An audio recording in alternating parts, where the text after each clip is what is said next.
250 sir. மா 100 ரூபாய் கொடுமா. எதுக்குமா? நான் நேத்தே சொன்னல ஸ்கூல்ல இருந்து ட்ரிப் கூட்டிட்டு போறாங்கன்னு. ஆமால. அம்மா மறந்துட்டேன்மா. Can I get this for 150? Sorry sir, no discount, no bargain. Final price 250. மா 100 ரூபாய் கொடுமா. என்ன அம்மா நீ 100 ரூபாய் இப்ப இல்ல. நாளைக்கு தரேன்னு போய் சொல்லு. அம்மா இன்னைக்கு தான் காசு கட்ட கடைசி நாள். Actually, I got only 150. Can I get it for that price? Sir, I already told you, no discount. The actual price of that book is 600.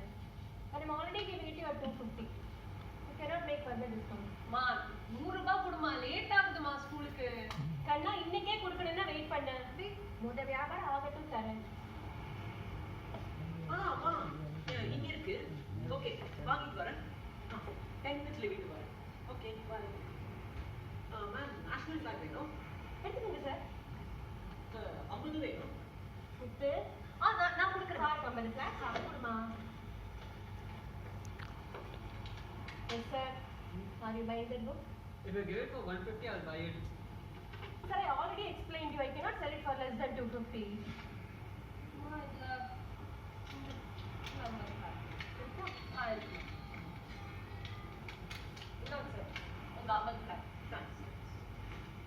எவ்வளோ ஆச்சு?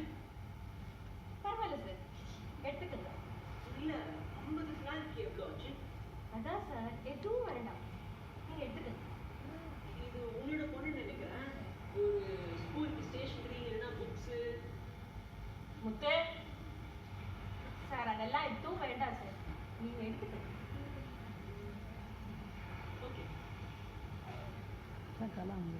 என்னமா நீங்க எல்லாம் தப்பு தப்பா பண்றீங்க? அந்த சாருக்கு 100 ரூபாய் டிஸ்கவுண்ட் கொடுக்கலன்னா அவர் வாங்காம போயிட்டாரு. இந்த சாருக்கு 50 ஃபிளாட் ஃப்ரீயா கொடுக்குறீங்க.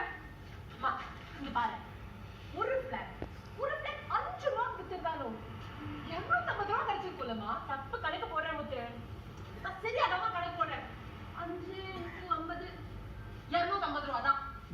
அந்த கணக்கு சரியா தான் போடுறேன்.